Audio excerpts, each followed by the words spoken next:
Hello guys! Magbabag-word pala kami. Ako nga pala po si Amara. So, let's start now.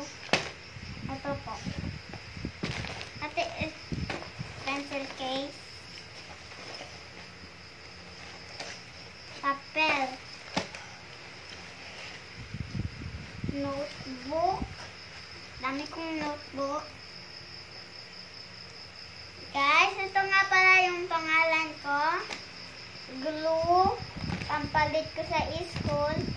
Tsaka panyo.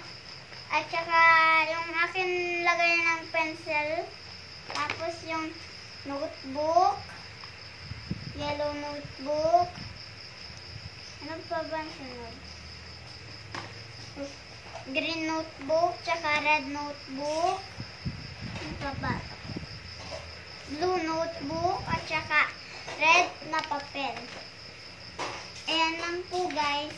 Tapos